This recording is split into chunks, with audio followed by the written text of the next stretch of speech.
C'est lancé. Les amis, bonjour. Bienvenue au Café du Coin. J'espère que vous allez bien. Aujourd'hui, une belle journée avec des prix dans le vert. Le Bitcoin, l'Ethereum, le BNB, on va en parler. Et pour en parler avec moi, Peter. Comment ça va, Peter? Salut David, salut à tous, ça va bien. Pas de bouleversement à l'horizon, j'ai l'impression que tout suit son cours. Ouais, pas de bouleversement. C'est vrai que j'ai regardé les exchanges ce matin, bon, le petit réflexe du réveil, tu vois.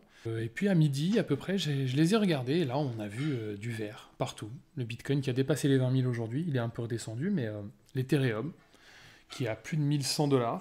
Le BNB qui a fait une belle remontée aussi. Enfin bref, je vais vous montrer le tableau des prix. Vous allez voir que tout est vert. Ouais, Absolument bon, tout est vert il n'y a pas aujourd'hui. de quoi se lever la nuit non plus. Hein. Tu Non, peux c'est faire ce sûr, que c'est tu veux de sûr. Mais ta journée, il n'y a pas l'air d'avoir des grands trucs qui se passent. disons que notre portefeuille long terme a une belle gueule aujourd'hui, mais voilà, il faut apprendre à dézoomer. Ouais, tout est Et c'est vrai que relatif. quand on dézoome, voilà, exactement. Moi, je pense du coup que le Crypto Fear and Greed, il est sorti de son range, il est à 14. Bah écoute, hein, il est optimiste. Au menu du Café du Coin ce soir, encore un hack. Je pense que ça va être le café du hack, hein. Je sais pas ce que t'en penses, Pete, mais c'est un truc de ouf ce qui se passe en ce moment. Un projet français qui tire son épingle du jeu, malgré un marché un peu en berne. Hein. Ethereum qui voit ses frais de transaction baisser drastiquement, on vous expliquera pourquoi. Et enfin, un pays qui adopte la crypto de plus en plus, à savoir l'Argentine.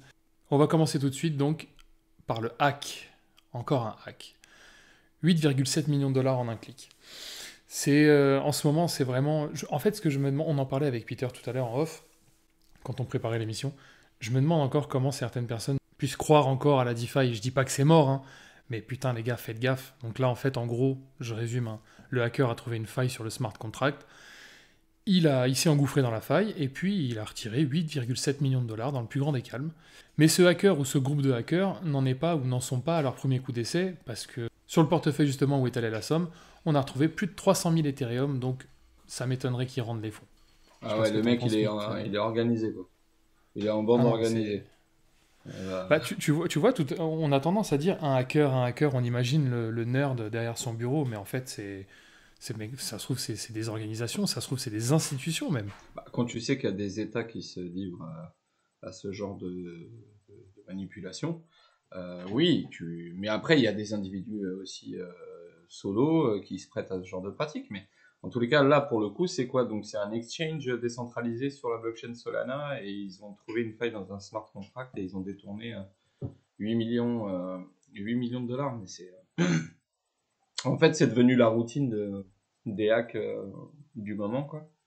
Et je suis d'accord avec toi, je me demande encore qui laisse des fonds sur ce type de plateforme aujourd'hui, après tout ce qui s'est passé, quoi. On disait tout à l'heure que même quand on était dans le haut du marché, on avait peur de laisser notre oseille sur certains de ces protocoles. Alors aujourd'hui que tout part en Mais ouais, couille, mais c'est c'est ça, sûr exactement. que c'est pas ce moment-là Ouais, qu'il faut le faire, quoi. petit fun fact perso, les amis, on en parlait encore avec Pete, et Pete, ça fait plusieurs mois qu'il nous dit, les gars, attention avec les stablecoins à haut rendement, etc. Donc, faites d'autant plus gaffe aux poules de liquidité. Bah en fait, t'avais raison, parce que, tu vois, quand on voit Celsius, quand on voit Luna, etc., bah, on va pas dire que tu l'as pressenti, mais t'as quand même prôné la prudence, tu vois, très très vite. Oui, c'est ça, j'ai rien pressenti du tout, hein. J'avais pas d'argent là-dessus, heureusement pour moi, mais c'est parce que déjà j'étais méfiant de ce type de fonctionnement, quoi. C'est-à-dire que j'étais pas allé distribuer mon argent sur toutes les plateformes qui offraient un rendement super élevé. Je restais sur des petits stackings bien pépères, où je gagnais certes moins, mais mon argent était, disons, plus en sécurité. Et je vais même vous dire mieux, avec ces temps de disette qu'on court aujourd'hui, j'ai plus aucun argent qui traîne en stacking ou que ce soit, quoi. Et même mieux, je vais même te dire mieux, quand on était en bull run, j'ai pas voulu stacker mes ETH. Tu vois, puisqu'ils étaient bloqués jusqu'à la sortie de TH 2.0, que déjà à l'époque on disait que TH, à chaque fois qu'il donnait une date pour une sortie, c'était déjà du domaine du fabuleux, du fantastique. Donc déjà à l'époque je m'étais dit non, je bloque pas mes ETH parce que va savoir ce qui va se passer, tu vois, d'ici la sortie de l'ETH 2.0, non pas. Et ben la preuve en est que moi j'ai vendu mes ETH par palier et tout, j'étais bien content. Regarde où il en est aujourd'hui et tous ceux qui sont en stacking. Alors je dis pas, hein, d'ici à ce que ça sorte, ça se trouve le TH il sera à 15K. D'ici à ce qu'il soit prêt, le 2.0. Mais c'est ça, normalement, il est censé être prêt, on va en parler. Ouais, on va en parler tout à l'heure, il est censé être prêt d'ici quelques mois, mais ça fait des années qu'il doit être prêt dans quelques mois. Moi, je vais juste vous dire, donc On va parler un peu de nos investissements perso. C'est vrai que moi, en ce qui me concerne, j'ai pas mal de lignes long terme, et donc les deux plus grosses sont Bitcoin et Ethereum. Et c'est vrai que je ne mets pas en stacking dans la mesure où, à partir du moment où mes profits, je les place sur l'Ethereum en DCA et que l'Ethereum et le Bitcoin partent dans la clé Ledger, forcément, je les stack pas. Maintenant, effectivement, Crypto.com, oui, je fais du stacking de CRO parce que c'est une crypto en laquelle je crois, mais c'est vrai que c'est la seule crypto que je stack, à l'heure actuelle en tout cas. Alors que le stacking, c'est une bonne chose, hein, en soi. On n'est pas en train de dire que le stacking, c'est Oui, pas bien bien. sûr, Hein. Le bien stacking, sûr. c'est très bien. C'est Le juste stacking, que... le stacking sur Binance, c'est super bien foutu, voilà, et les rendements sont corrects, Mais donc Binance c'est de n'est pas à l'argent qui l'abri dort. demain d'un hack ou d'un problème et qui fait que tes fonds... Parce qu'aujourd'hui, là, on parle de ce hack où tu dis il y a eu 8,4 millions qui sont partis. Mais c'est 8,4 millions de qui? Enfin, c'est des gens qui ont posé leur oseille. Oui, bah oui, bien sûr, Donc c'est ces bien gens-là sûr. qui les ont perdus. Il n'y a Après, aucune garantie. Tu peux pas appeler ton conseiller financier. ah oui, non, il n'y a pas de service client. Mais la plateforme a fait preuve de beaucoup de transparence. Elle a tout de suite dit sur Twitter, attention, je crois qu'on est en train de subir une attaque, ça pue. Ensuite, elle a confirmé en disant, bon, on a bien subi une attaque, les Ça gars. pue vraiment. Donc là, ils vont essayer de retrouver soit le... Voilà. Donc je sais pas trop s'ils vont réussir à compenser qui que ce soit, mais en tout cas, ils ont pas bégayé comme certains en disant, ne vous inquiétez pas, tout va bien, on gère. Encore un hack, je pense que demain, on vous parlera d'une autre plateforme qui s'est fait hacker, mais bon, en attendant, on passe à la news Il y suivante. en a une par jour. Une bonne nouvelle quand même. Ouais, je te C'est à peu jure. près ça. Une bonne nouvelle, et une nouvelle française. Donc c'est un projet qui s'appelle Kaiko. Et donc, comme le dit le titre, il s'en moque du bear market, il s'en moque du marché en berne, et il lève 53 millions au calme. Ouais, une entreprise française, société d'analyse blockchain basée à Paris, qui fournit des données issues de plus de 100 bourses centralisées et décentralisées à ses partenaires tels que Bridge Bears, Ice Global Network, Messari, Paxos, enfin voilà, c'est les entreprises qui alimentent ses clients. À titre personnel, les amis, je vais vous dire une chose. Avec la gueule du marché, je m'intéresse moins aux ICO. Et il s'avère que ce projet-là est très sérieux et il a vraiment été passé au peigne fin apparemment. Et ça a l'air d'être un truc très très très costaud. Je dis pas ça parce que c'est français ou quoi que ce soit, mais j'ai l'impression que la France est en train de devenir un pays très crypto-friendly. Et quand on voit CZ, quand on voit même Vitalik Buterin, comment il parle de la France, c'est pas C'est mal. parce qu'ils la connaissent pas, c'est pour ça. Le jour où ils connaissent la France et les Français, frérot, ils ont plus le même discours du tout. Franchement, Pete, je vais être honnête avec Faut toi. biper, hein. Il y a des projets français que j'aime beaucoup, que je trouve même révolutionnaires pour la blockchain. Mais j'ai ce truc de me dire, ouais, mais c'est français, il n'y aura pas cette visibilité à grande échelle. C'est vrai qu'il y a eu Ledger, donc ça c'est quand même extraordinaire. Sorare, tu vois, qui commence un peu, enfin, qui commence beaucoup même à péter. Donc je me dis, pourquoi pas petit à petit, tu vois. On passe à la news suivante, les amis, avec Ethereum. Les frais de gaz ont rarement été aussi bas depuis 2020. On n'a jamais été aussi bas depuis 2020. Est-ce qu'ils ont fait une révolution au sein de la blockchain Ethereum? Est-ce qu'ils ont enfin fait ce fameux merge? En fait, on en a parlé avec Pete, on ne pense pas que ce soit ça. Ce qu'on pense, c'est que c'est tellement calme en ce moment. Alors, ce qu'il faut savoir, les amis, c'est que les frais de gaz, les frais de transaction sur Ethereum sont excessifs. C'est l'enfer sur dans la Terre. mesure où... L'enfer. Ah, vraiment, vraiment. Quand tu veux acheter, j'en sais rien moi, 150 dollars d'un token et que tu payes 200 dollars de frais, c'est fatigant.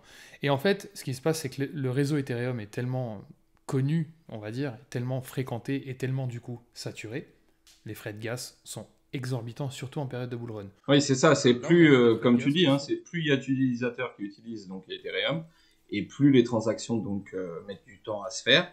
Et en fait, plus il faut payer cher pour que ta transaction passe la première et que ça arrive au bout, quoi. Donc c'est un truc sans fin. C'est ça. Sauf qu'aujourd'hui, bah, forcément, hein, vu qu'il n'y a plus autant de bourricots après courir après des NFT ou je ne sais quoi aujourd'hui, que tout le monde fait la gueule, eh bah, vu qu'il y a moins de gens, bah, c'est moins cher. Bah, merci, TH, merci beaucoup. En fait, c'est ça. Voilà, c'est ce qu'on se dit. Il y a pas vraiment eu de révolution au sein de la blockchain, pas pour le moment en tout cas. Mais comme tu dis, Peter, il y a moins de monde sur la DeFi, au vu de ce qui s'est passé. Donc il y a moins de projets qui pètent, il y a moins d'ICO, etc. Enfin, il y en a toujours, mais elles sont beaucoup moins mises en avant. Donc forcément, des frais de transaction à moins de 2 dollars, c'est vrai que ça n'était pas arrivé depuis plus de 2 ans. T'as fait une transaction récemment sur le réseau Ethereum? Ouais, ouais, j'en ai fait quelques-unes, ouais. J'en ai fait quelques-unes et j'ai payé ouais, 3 dollars, 3,50 $. Et c'est vrai que c'est surprenant, mais ce que j'ai constaté, donc, c'est les frais qui sont très bas, mais surtout la rapidité d'exécution de transactions. C'est vrai qu'il y a ne serait-ce que 2 mois de ça, c'était un petit peu plus long pour recevoir soit ton token, soit ton NFT, tu vois. Je vais pas te mentir, Pete, hein, moi je sais qu'il y a des projets auxquels j'ai pas participé à cause de ça. Il y a 6 mois de ça, ou même l'année dernière. Il y a des projets où il fallait débourser plus de 150 $ de frais. Et en fait, même si tu mets une belle pièce, c'est chiant en fait. Bah, C'est n'empêche chiant, que c'est 150 magnifique. $ de frais. C'est magnifique. Grâce à ces frais, tu t'es pas fait bananer. Parce que ce que tu aurais acheté là-bas, Ouais, c'est en sûr. payant les frais et tout, bah, vu comment ça s'est pété les gueules aujourd'hui, t'aurais tout perdu, gros. Bah, petite anecdote de notre entourage, à Peter et moi, on a un ami commun qui s'est empressé d'acheter le Shiba le jour où il a su que ça allait être listé sur Binance, donc il en a acheté très peu. Il a payé une tonne de frais, et quand le Shiba a été listé sur Binance, il a perdu 60% de son achat, tu vois. Donc, comme tu dis, Pete, j'ai loupé de belles bananes, tu vois. Donc, c'est des beaux loupés, on va dire. Mine de rien, ça t'a servi à pas te faire escroquer. Enfin, ça t'a servi à pas subir la baisse du moment, quoi. Donc c'est cool. Moi, j'étais sur Solana et j'ai bouffé les bananes pareil. Alors, Ouais. C'est vrai on s'est vite orienté sur Solana, mais c'est vrai que les bananes, elles étaient là aussi. Le principal, les amis, c'est que la crypto soit adoptée de plus en plus par de plus en plus de gens et par de plus en plus de pays. Et c'est le cas notamment de l'Argentine. Bon, c'est pas très très cool ce qui se passe en Argentine. bah, ils traversent une crise sans précédent hein, depuis très longtemps maintenant. On sait qu'ils étaient en faillite quasiment et tout. Donc pour eux, c'est plus que compliqué la situation. C'est ça. Et en fait, il y a quelque chose qui m'a agréablement surpris chez les Argentins.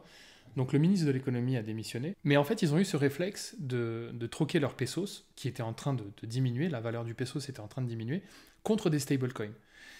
Et c'est vrai que ce réflexe-là, en Europe, on a tendance à pas trop l'avoir. C'est vrai qu'effectivement, il y a moins de crises comme ça en Europe que dans les pays d'Amérique latine, mais ça montre à quel point, là je vous montre le graphique de la variation du peso, donc encéphalogramme plat, rien ne se passe, voilà. À partir du moment où ça baisse, c'est le moment où le ministre de l'économie a posé sa démission, et là on voit que la monnaie connaît quand même pas mal de variations. Donc du coup, ils ont eu ce réflexe-là, et moi je salue ça, parce qu'ils se mettent à l'abri, et ils ont déjà connu une crise il y a une vingtaine d'années, donc ils veulent pas vivre la même chose, et franchement c'est tout à leur Non, honneur mais ils que de sont faire en ça. crise depuis une vingtaine d'années déjà. C'est vraiment la merde. Ouais. Enfin, voilà, et excusez-moi du terme, mais en tout cas, là, c'est une crise économique très très grave. Leur ministre de l'économie qui démissionne comme ça, alors que c'est quand même quelqu'un qui était un interlocuteur privilégié du FMI, bon, ça sent pas très bon. C'est sûr que cette démission va avoir des effets négatifs sur le cours de leur monnaie et du pays, et du coup, bon, bah, se réfugier dans un stablecoin, ça peut sauver les meubles. En attendant, la situation reste très précaire. Et je ne sais pas s'il y a une solution, en tous les cas, ou un avenir grâce à la blockchain ou à cette technologie-là, mais en tous les cas, s'il en existe un, on sera ravis de le partager ici au fur et à mesure de l'avancée là-bas. Tout à fait. J'espère en tout cas pour eux qu'ils trouveront une solution, et j'espère surtout qu'ils ne seront pas dépendants des États-Unis ou des fortes puissances qui leur imposeront peut-être certaines conditions qu'ils pourront pas refuser du coup, à savoir pourquoi pas renier leur amour pour la blockchain par exemple. Je pense qu'il est un peu tôt pour qu'ils trouvent une solution via la blockchain, mais sait-on jamais. En tout cas, on leur souhaite vraiment de se remettre au plus vite. Non, mais peut-être que le Salvador aujourd'hui, en lançant des projets et tout ça, va peut-être favoriser effectivement d'autres pays d'Amérique latine, tu vois, à engranger le pas pour se sauver de situations compliquées. Les amis, on se quitte là-dessus, on vous dit à demain. J'espère que la vidéo vous a plu. Si elle vous a plu, vous savez déjà, la petite cloche. À chaque fois je fais ça, mais je crois que c'est là qu'il faut faire. Il me semble que c'est là. Ouais, de Ouais. là ou de l'autre, en tout cas, vous avez compris que Voilà, c'était la c'est la cloche. cloche, le bouton s'abonner, Un petit petit like, un commentaire, petit n'hésitez commentaire pour me soutenir. Un petit commentaire pour Moïd, pour lui demander si ses vacances se passent bien. Voilà, n'hésitez pas. Parce que... On va essayer de le capter, Moïd. Une petite aparté de 5 minutes dans nos vidéos quotidiennes, ce serait sympa. La team, à demain. Peter, porte-toi bien. À demain, mon pote. Salut. Mathieu. Alors, si vous êtes resté jusqu'à la fin de la vidéo et que vous voulez voir Moïd en slip, surtout sur son lieu de vacances, n'hésitez pas à vous laisser un petit commentaire et on sera ravis de trouver la photo et de vous la partager.